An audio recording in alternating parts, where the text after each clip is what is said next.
Namaste. Let us bring ourselves together in this moment,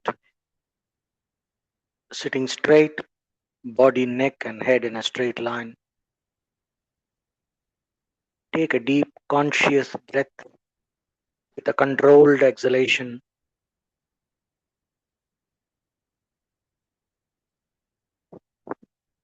Let us have a receptive attitude,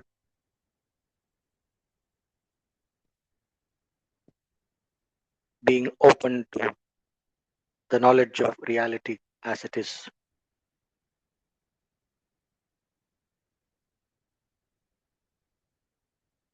Om Sahana Bhavatu Sahanau Bhunaktu Sahavedyamkaravavahai Tejasvinavadhitamastu Ma Vidvishavahai. Om Shanti Shanti Shanti. Om Tat Sat.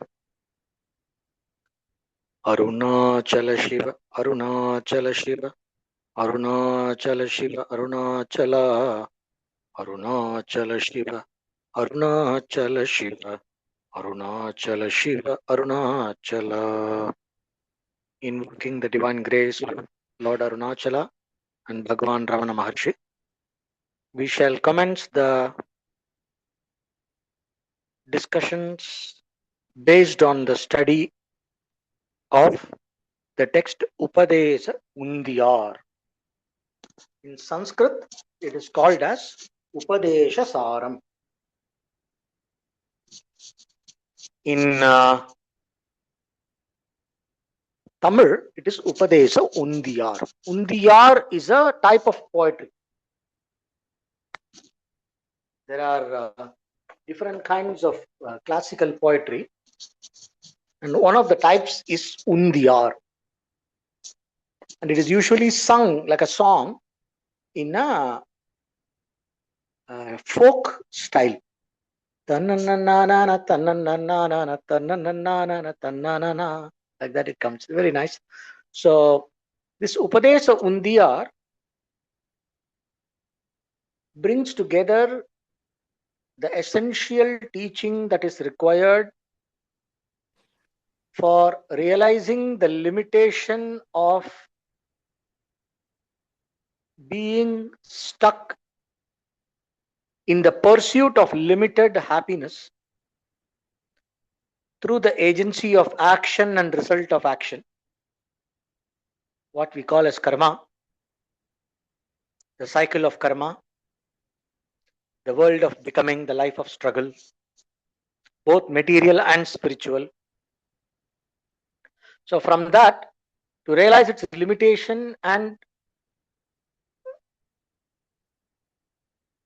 to enter the path of liberation from the cycle of action and result of action that causes in birth and death, and to liberate our soul from all limitations, realizing our true nature as the absolute supreme reality that shines as the self in each one of us, to realize our true nature as that supreme reality and not just this individual. This experience of individuality is an appearance that is based on our true nature, and our true nature is not this individuality. It is something much beyond all this. And to realize that is to own up our true state that is free from all forms of bondage and all forms of limitation. Crossing the ocean of struggle and sorrow. Tarati Shokam Atmavid. So this text shows the essential teaching that leads us towards this absolute reality, which is described as liberation from samsara. Why am I telling it as described as liberation? Because in reality, there is no bondage, there is no liberation. Because of the illusion of bondage, we are going through the process called the liberating process and attaining of liberation. That is another kind of illusion when compared to this, when seen from this state of ignorance and bondage. So, the essential teaching of Vedanta is compressed and presented in a very clear, simple, and crisp, yet in a complete manner, in this beautiful small text made of 30 verses, Upadesa Undiyar. Bhagavan Ramana Maharshi was there in his ashram, and one of his disciples goes to him, called Muruganar, was a poet and a scholar and also a great yogi. And he was composing the verses in Shiva Purana. And this portion where Lord Shiva comes and teaches the rishis comes. And he said, I'm not getting it. And I think you are the right person to write this Bhagavan. And I'm whatever I have written, I am offering it to you right here. And please, you take care of it. And then he keeps that and he goes for doing his seva. All some ashram work, something will be there. He has gone. And he finished all his work and came back. Bhagavan Ramana Maharshi had already written this entire text, 30 verses, and kept it. And then it is one of the very famous little books of Bhagavan Sri Ramana Maharshi that is widely known. And later, Ramana Maharshi himself translated into Sanskrit, Malayalam, and Telugu. The original composition was in Tamil. So I am choosing here to do it in Tamil directly, from Tamil to English. Though many Vedanta teachers are doing it with the Sanskrit version, I prefer to do it in Tamil version because I'm familiar with Tamil, more familiar with Tamil, and because it was the first flow of grace. It was in Tamil for this text. So I am choosing the Tamil version of this Upadesha Saram. In the Tamil version, it is also called Upadesha Undiyar. The story goes like this. The context of the teaching. There is always a context for the teaching. So the context for the teaching goes like this. There was this forest called Tarukavanam. I don't know where it is geographically. Somewhere in India, Tarukavanam. In that Tarukavanam, there were a lot of masters, rishis, seers, who were following the seers, the Brahmins, the rishis, who were masters. In English, we may use the word sorcerer. So they were into various spiritual practices that were of ritualistic nature to gain various powers, to master the various vidyas, etc. There are many spiritual technologies which give you so many things. They were very prosperous. There was no missing of any wealth. There was sufficient wealth. There was sufficient knowledge, intelligence. They were all good in mathematics. They were all good in astrology. They were very good in the various practical sciences that were required. And they had a lot of intuition, very deep learning. Plus, they had this mastery over the body, the senses, the mind. They're all great yogis in the sense of mastery over the senses and the mind. Because you need all of this to be very good in the karma kanda or the ritualistic portion of the Vedas in order to be a seer.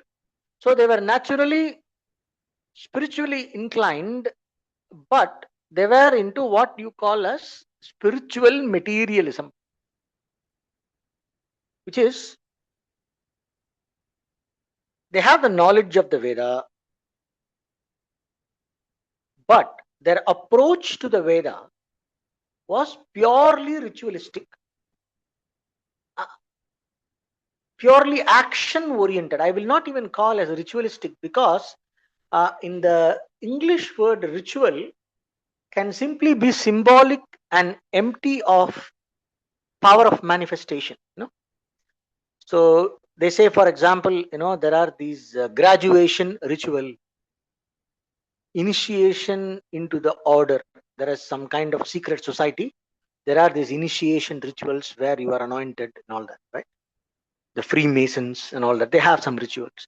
So these are all not mystically empowered. These rituals are symbolic. So when I say ritual, it basically means spiritually empowered action based on the Vedic texts. It's called karma kanda. That is why I use the word sorcery, because that comes close to this. In order to manipulate the subtle forces of nature to get what you want, using the mantras and the various techniques of applying the mantras that controls the fundamental elements and all that. What you call is yajnas, Vedic rituals, Vedic sacrifices, yajnas. So these rishis were very busy doing that. They were all married. They had their wives, children, and then they had their ashrams, and they were all doing these things. And they also had a function of preserving the Vedas. So all the Vedas and the knowledge of the Vedas are preserved. The various shakhas are preserved by people like this, who have to, there is a whole lifestyle and method of memorizing and interpreting and preserving the body of Vedic knowledge, the Vedic wisdom. There is nothing wrong with the ritualistic portion, but the problem is when one thinks, I am doing this action according to the rules and then I am getting the result. Action gives the result. What is the point of going and bowing down to a god, or what is the point of wondering about or thinking about God, devotion to God? All this, God has no place here. I do this, I get the result. No, basically, successful people, they were very successful people in what they were doing, and things were working out for them. Then nothing to challenge their way of life. There is no context that makes them realize their limitation. But what happens, fortunately, when you are following the Vedic way of materialistic living, instead of secular materialistic living, it is a kind of a spiritually empowered materialistic living that is in tune with the Veda, which means you are in tune with the universal mind, Ishvara. You are in tune with the divine. When you are in tune with the divine, whether you like it or not, whether you ask for it or not, divine grace will touch you at some point or the other. And it has an intrinsic power of purifying the soul and leading you to the point where you will attract that force of the divine that is called the power of grace, what we call as Sadashiva Tattva. We have discussed in one of the classes about the 5 manifestations of the divine power. The power of creation, the power of sustenance, the power of dissolution or reabsorption, then the power of covering up the reality so that you can live this world of multiplicity, and then that power of grace that liberates you from the clutches of karma, from the cycle of birth and death, right? So this power of grace is called Sadashiva. So the Sadashiva Tattva is the beginning of all the teaching. That is why we say Sadashiva Samarambham Shankaracharya Madhyamam Asmadacharya Paryantam Mande Guru Paramparam. So beginning with Sadashiva, the teaching lineage begins with Sadashiva. The wisdom that liberates you from the cycle of karma begins with Sadashiva. So this power of grace. Being immersed in the Vedic way of life, even though they were materialistically inclined, did not care about God, but they're doing everything correctly according to the Purva Mimamsa system of knowledge, and being in touch with the Veda. Veda and the Lord Bhagwan Ishvara are not different. Veda is the sound form, Shabda Brahman, we say. Veda is the sound form of the Supreme Mind. So when you are in touch with Veda, you are in touch with God. The mantra and God are not separate. So because of that, the divine grace is invoked in their life, and the Lord takes the form of an avatar and comes to guide them, to challenge their, to wake them up to their limitation, to challenge their way of life, and to open them up to a higher possibility. So that is the grace. In Tamil we say taduthat kollal. No, so when somebody is lost their way and gone too much in one track, more than they are supposed to, to the point where it becomes unhealthy, a divine intervention comes when there is enough punya, good karma, and all that.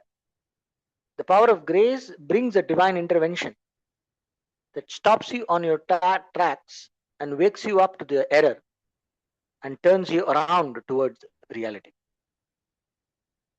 The divine comes and stops you and turns you around. That is called the divine intervention when somebody goes on the wrong path. We can, you see in our everyday lives, when you have enough good luck or grace or good karma, at the right time when one is supposed to lose track, some kind of right guidance or some interference from a friend or family or some teacher or some satsanga or something that will remind you and motivate you enough to question your ways and open up to a higher possibility, or turn around and look for something that is better or healthy for oneself, right? So this is a sign of grace. Whenever this happens in one life, one should realize that it is a sign of grace. Similarly, when the bad karma results are manifesting, when one is dedicated in the right path, it can drag you away from your right path and distract you and make you uh, reinforce your ego. Instead of being open to the knowledge, you will start questioning in a wrong way, in a way that is not healthy, and in a way that is not in line with the teachings. Distraction, going away from the path. In the same way, getting back on the path. So both are there. The grace that liberates, and also the result of the bad karmas that binds one more. So in this case, because of their association with the Veda and the rituals, the mother Veda, we say Veda Mata. Veda is like a mother. It gives all kinds of things. A mother may give healthy food, and mother may also give unhealthy food, simply because the child wants it in order to comfort the child a little bit within limits. But when the limit is crossed, the mother will stop and get the child back on track. So the Veda is like the mother. It tells you, gives you tools for satisfying all your desires, recommends the lifestyle, the mantras. You want children, there is Putra Kameshti Yajna. You want to become the king of the world, there is Ashwamedha Yajna. You want to become the king of the gods, there is there is what you call as Soma Yaga. So like that, you have different rituals that give you various results, both visible and invisible. Somebody is on the deathbed, you want to save them, there is a Mrityunjaya Yajna.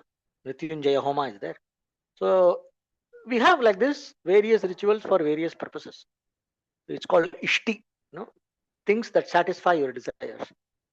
In order to do all that, one has to go through a disciplined life that is making, that is keeping you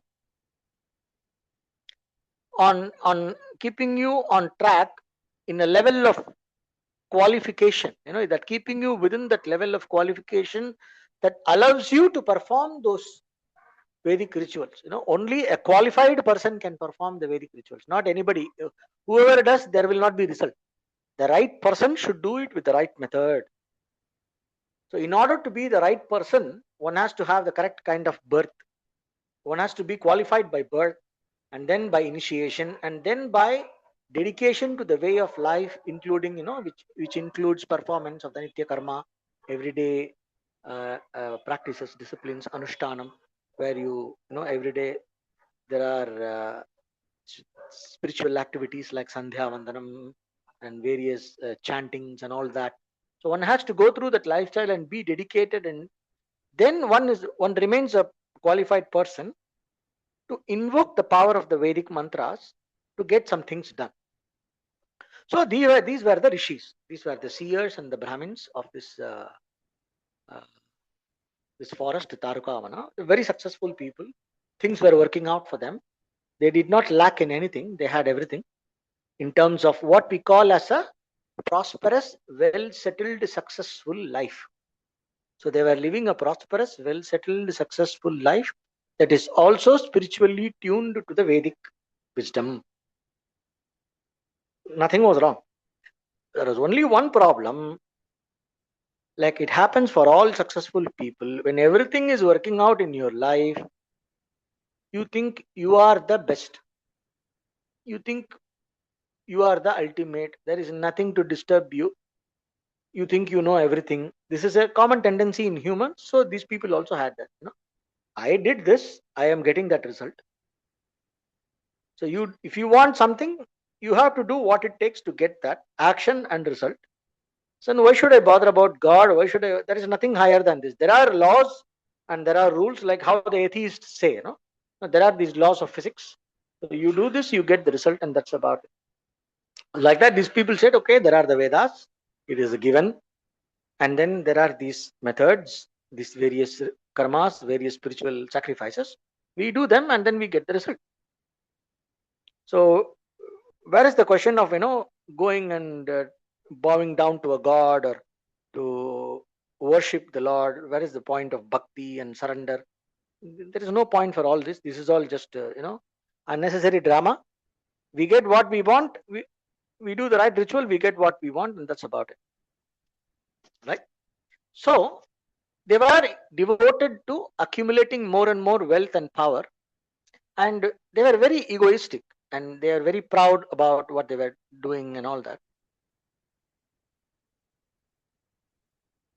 But since they were all rishis, they were in touch with the Veda. One fine morning, Lord Shiva and Lord Vishnu, they decided it's the time is ripe for them to wake up to the higher knowledge. So somehow the divine grace, Lord Shiva and Vishnu disguised as a very, Bhikshandi means the one who is a beggar coming and begging, but it's not some normal beggar like you see, like a bum. It's like a very spiritually elevated person who is like a yogi who begs and eats because he is devoted to a very austere life. So he's not busy, accumulating wealth and all that.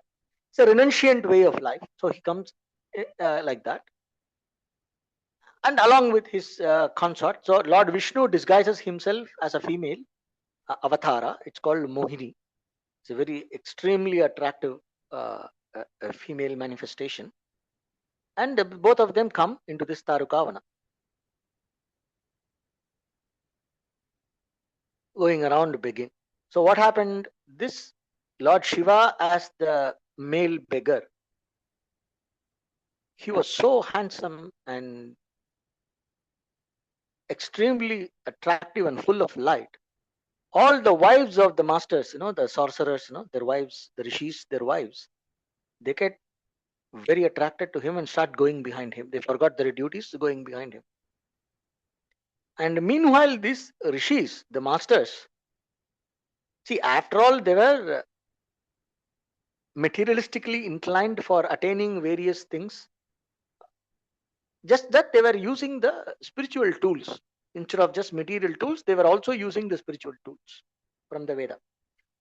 So, but they were basically ignorant men driven by desire for powers, pleasure, and all that. So they saw this Mohini Avatara, this female manifestation, and they were all completely taken up by her. And they went behind her. They forgot their everyday spiritual commitments and duties. They forgot that. They went behind that. And then suddenly they woke up. Once their wives went behind this Lord Shiva's manifestation, they became jealous and they got enraged. And then they decided to stop it. They said, no, we have to take charge of the situation. We have been distracted. So let's take control of the situation. And so they wanted to stop this, destroy this person. So they were doing various black magic rituals, what is called as Abhichara prayoga. Abhichara prayoga means if there is a mantra, you can empower the mantra and target the mantra towards the result. So when you target it in a way using sattvic and rajasic methods to obtain positive results, then it is a positive ritual. It's, let us call it as white magic. Okay. But if you want to use the same mantra, it is possible to use the same mantra through specific methods to destroy a target, to destroy a person, to kill or to attack, to destabilize something, all that. It's called abhichara prayoga. So they did this various kind of astra and abhichara prayoga against this manifestation of Lord Shiva. Directing at manifesting very powerful uh, wrathful beings out of the sacrificial fire that goes and attacks him, like sorcery basically. I told you they were all sorcerers, so they were creating these negative manifestations to go and attack him. And then this person, this so-called beggar, this attractive hero-like looking beggar, who's basically Lord Shiva, what he did, he made all of them powerless and made them his ornament. They sent a wild elephant to attack you. Wild elephant manifestation of an incantation. Incantation. Elephant empowered with incantation. It is there to kill. Elephant designed to kill, something like that. It's like a mantra-based elephant. It is not just a normal elephant. So it's an elephant that comes out of sorcery. So he killed that elephant and wore the skin of that elephant. And then they sent a tiger. He finished the tiger and sat on the tiger skin. And then they sent a trident. So he took the trident and made it as his own weapon. The snake he wore around his neck. So all that they directed towards him, he made them his ornaments. And this, how come, we are the best in the world and none of this is working against this person? So this is not an ordinary person. This must be some kind of a special being who seems to have more power than what we have in the rituals. So now let us go and find out and learn from him. So they went and bowed before this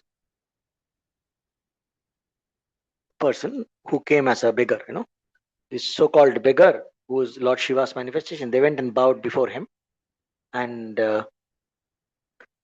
asked for forgiveness and said, please teach us, what is this? We are not understanding. Who are you? Can you please tell us why you are here and all that?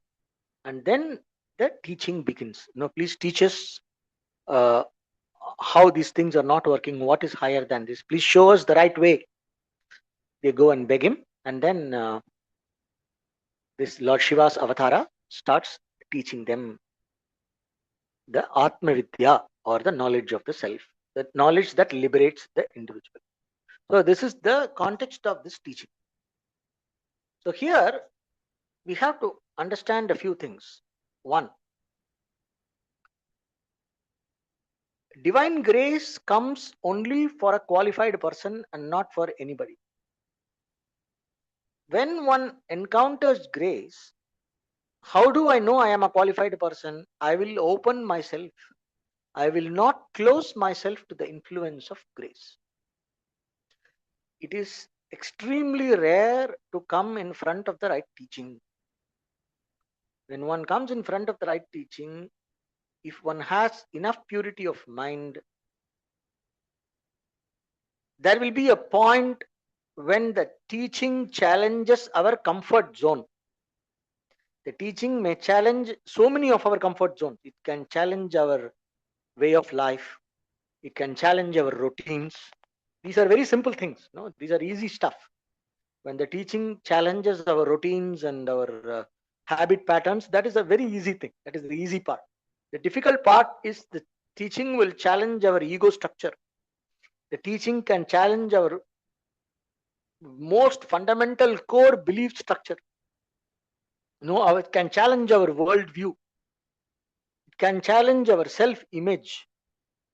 When these situations come up, that is when we can see if we are the right student. That is where we see whether our Shraddha is sattvic, rajasic, or tamasic. The three qualities, sattva, rajas, tamas. The three qualities you can, we have discussed this so many times. So, a person with a sattvic attitude and with the sufficient purity of mind, let me put it that way. A person with a sufficient purity of mind, the student with a sufficient purity of mind, will face the challenge with an openness and surrender. Of course, if it is very difficult, one can always bring it up to the teacher and say, see, this is difficult for me to deal with. You should tell me what should I do or how can I go about it, how to prioritize. But this is what I'm feeling. So one does not leave the context and run away. Oh, this is not comfortable for me. So I don't think I want this at this point in my life, and jump back into one's own comfort zone. So one can say that, can I take it a little slower? I need a break or whatever. And one can discuss with the teacher. That is all right. Teacher will find probably an easier way. In Chandogya Upanishad, the teaching, you are that, Tattvamasi. The teacher tells him from 9 different perspectives, the same teaching, repeat, repeat, repeat. So that the student understands it clearly. So it is not easy. So nobody says it is easy. But the point is, it is important to stay committed to the context of learning and not run away. One. And two,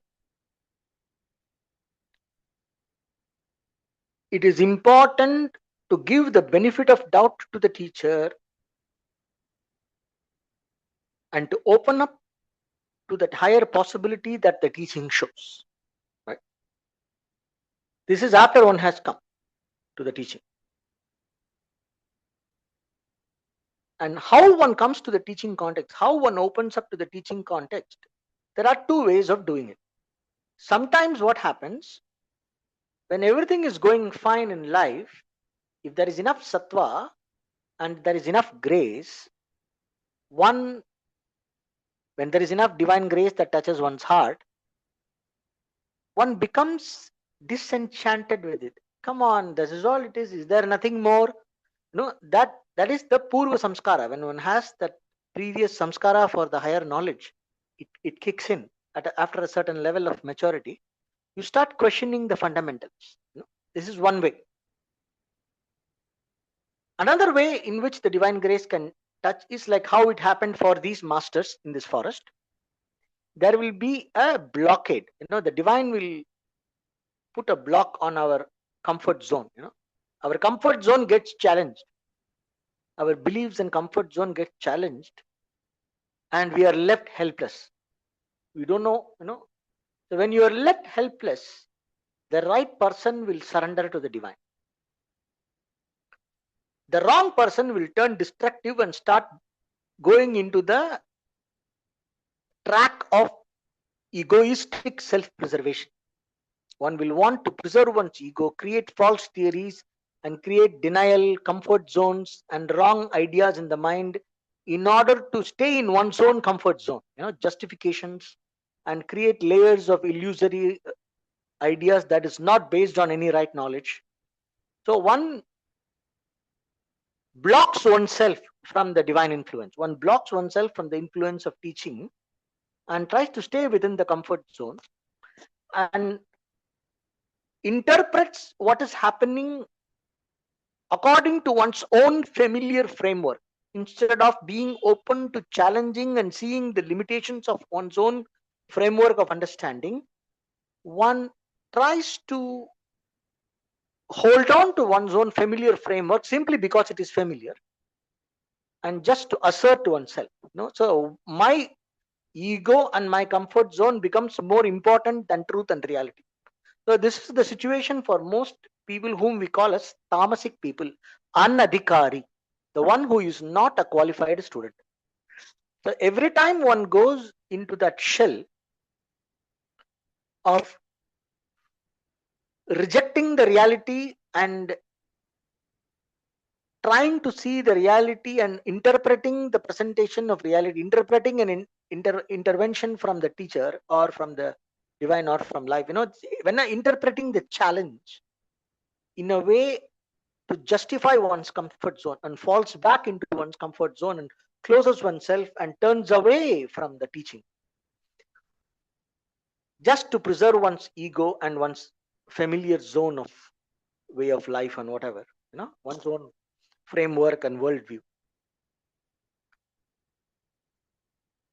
then the growth cannot happen. When one does that, we call it as it's a tamasic mind. So they have squandered that great opportunity which can open them up to something higher. So there is nothing called as a sin or a virtue, or it is basically missing the bus.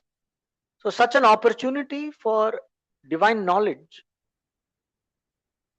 is an extremely rare thing when you see the number of births and the various random possibilities in which one can go astray and all that. If you see that a person becoming available, manushyatvam mumukshutvam mahapurusha samshraya, the human birth, the desire for the truth and liberation, and the company of uh, a true master.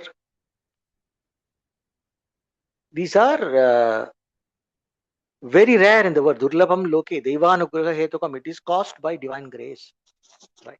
So what can one learn from these rishis? Even though these masters in this forest were materialistic, the spiritual materialists who did not care for God and all that, they were all drunk by their own success.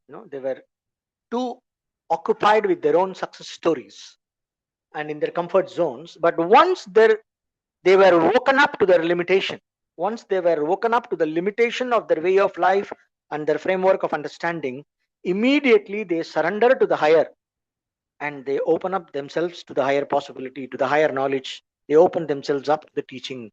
So that shows that even though they were in a materialistic attitude, the power of dharma, the Vedic dharma that they were dedicated to, has purified their minds in the background. Without their knowledge, they have accumulated enough sattva to open up to reality, to be objective about their own limitation and their own error.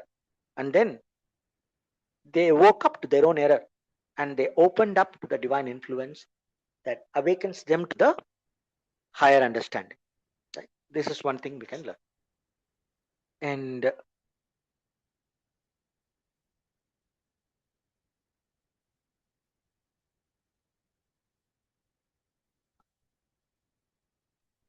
in this context, the poem goes like this. The first few poems are introduction to the Upadesa Undiyar text. It goes like this. Taruka தாரு வனத்திற் தவஞ்செய்திருந்தவர் பூர்வ கன்மத்தால் உந்தீபர போக்கரை போயினர் உந்தீபர. These masters who were devoted to the austerities in the Tarukavanam, they got addicted to the Purva Mimamsa. Purva Karma means here Purva Mimamsa, the first portion of the Veda called Purva Mimamsa, the Karma Kanda. They were very devoted to that and they lost their way, in the sense they forgot the true intended purpose of the Veda, which is self-knowledge. Which the purpose is to purify oneself and not to be lost in the way of going into spiritual practices for the sake of satisfying one's desire. It is called Kamya Karma. I have told about various karmas. There are various karmas or actions prescribed in the Veda. One is called Nitya Karma, everyday practices. They are compulsory. Then Naimittika Karma, occasional practices which are also compulsory, like the anniversary of the death anniversary of one's ancestors, etc. Then there is kamya karma, which are optional. Optional, there are, if I have a desire to get something done, then I do the ritual accordingly and then get that done. So, but these people were giving excessive importance to kamya karma, and they were all very busy getting their desires satisfied and not looking at the higher possibilities. Since they were very successful, they were drunk by their own success. Kanmattai andri kadavul ilai enum. Why they were lost? Because கண்மத்தை அன்றி கடவுள் இலை எனும் வன்மத்தராயினருந்தீபர வஞ்ச செருக்கினாலுந்தீபர. Here they were thinking, other than the karma, action and result of action, there is no separate God. Vanmattar means, they got very hot-headed, they were very egoistic. And they were very, they became closed-minded and and very egoistic about themselves and very too proud. Here the word used is vanja sirk. Vanja means the sirk is a kind of a pride. Vanja sirk means the kind of pride that destroys you. See, pride is a natural quality. When you do something nice, it is natural to be proud of yourself. Say, I am proud of myself. I did. I followed this diet properly, and then I lost 10 kgs, and then I've become very fit. So I'm very proud of myself. So there's nothing wrong in that. Pride can be used properly in line with a noble purpose.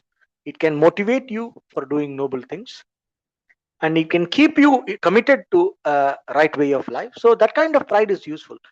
But there is a destructive pride which blinds you to reality and which blinds you to knowledge and makes you treat your personal image and your own self image more important than reality, where you become more important than reality, which makes you lose your objectivity, does not make you see what is important, what is good in the long run and what is not good in the long run. Prayers versus shreyas, so what is good, what is not good. So it makes you lose your discrimination and pushes you to lose track and get lost in one kind of an obsession that blinds one to the true purpose of all the spiritual teachings and the true purpose of life. It blinds you to the true purpose of a given context, makes you lose awareness of the context. So all that is called vanja sirk, means the unhealthy pride. So they were stuck in the unhealthy pride and they got blinded and they completely ignored God. Now, here is a very important point I would like to say. When we say they ignored God, it is not like what we see in the monotheistic religions in the Middle East, from the Middle East. It is, I am a jealous God. You are all worshipping that idol. So the God got very angry and jealous and then started throwing frogs and all that. We hear all these stories. Of course, that can be interpreted in another way, in a Vedic way, but I'm using the normal interpretation. So here what they mean is, God doesn't have a problem if they don't worship God. Okay? But the point is, when they forgot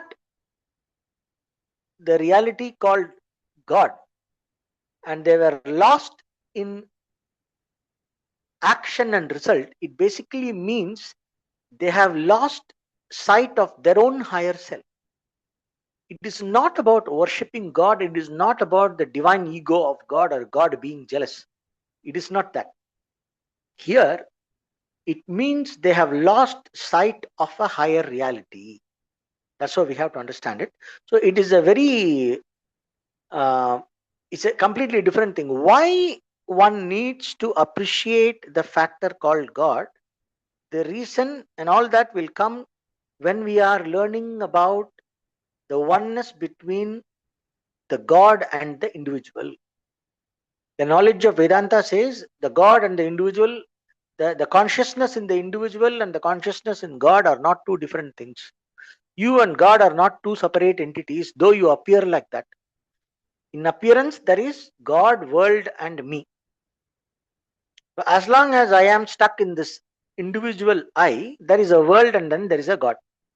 But if I am appreciative of the concept of God behind the various laws of the universe as the guiding principle, as the sustaining principle that keeps this universe together and going, that makes the laws effective, the laws of the universe, the various orders in the universe, the physical order, the chemical order, the spiritual order. These are all effective and they are all working because the intelligence behind this universe regulates them. And this supreme intelligence that regulates and keeps this universe going is what we refer to as God. And it becomes very important to recognize this in order to realize our true nature as the absolute consciousness. So it is being told in a very completely different perspective. It is not about pleasing God. We are not here to please God. God does not need us to please him or her. Yeah. So the next line says, Karma, why were they blind? In what way they were blind to the divine? They were blind like this. Kanma palandarang kartar pazhtichai karmam palankandar garva magandranar undipara. So what happened? They were all obsessed with this haughtiness about being successful with their knowledge of sorcery and magic and all their scientific knowledge. So I know if I want something, I know what to do and I know how to get it. No, so they were like this. So they were not bothered about any higher intelligence or divine, but they found that all their tech, all the spiritual technology was failing in front of this great being who came to their forest. Nothing is working for him. What used to work for every other context, somehow it all fails.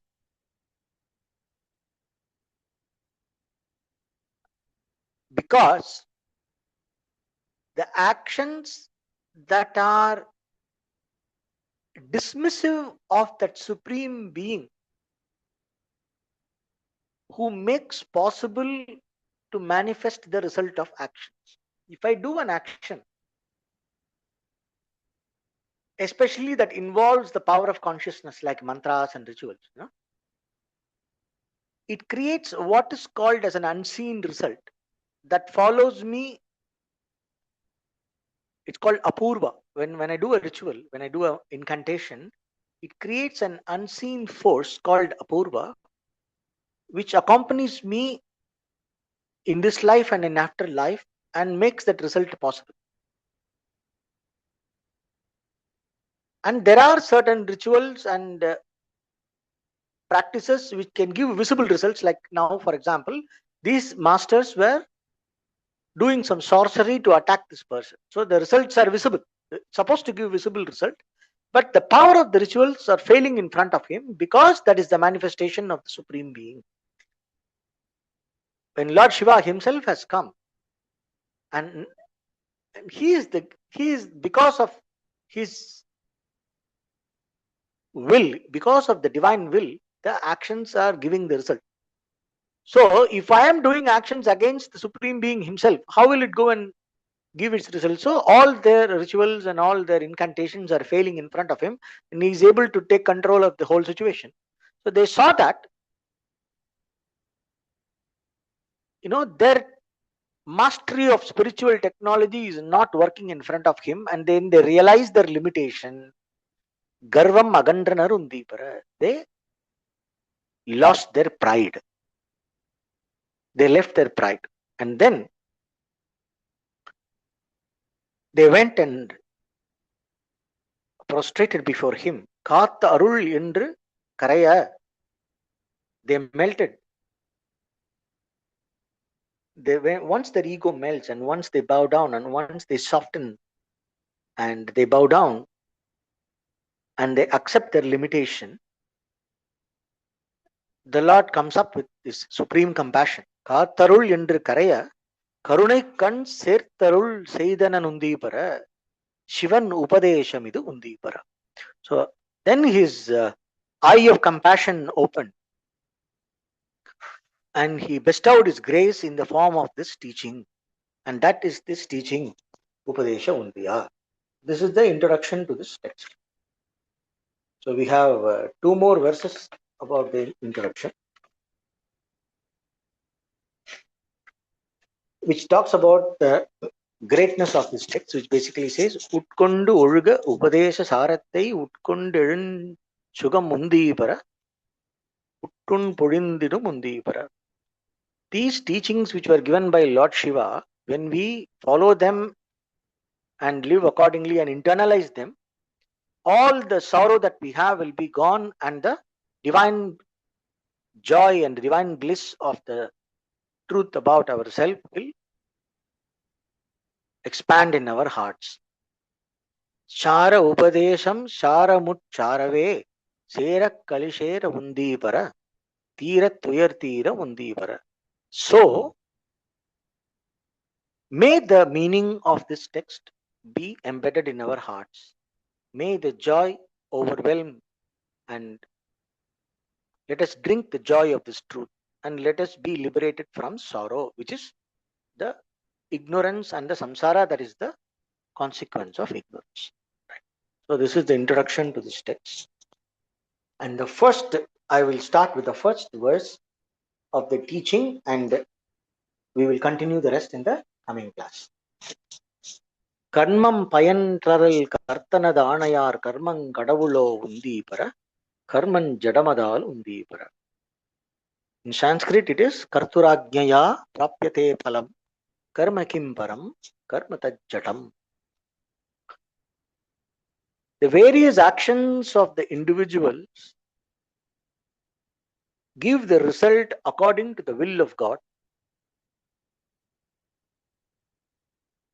because action and the result of action is only a mechanism. Action by itself is jada, means it is not intelligent. There is no intrinsic intelligence in action. Intelligence is in the doer and in the divine that regulates the order of the universe. So just action and result, that mechanism alone is not the absolute.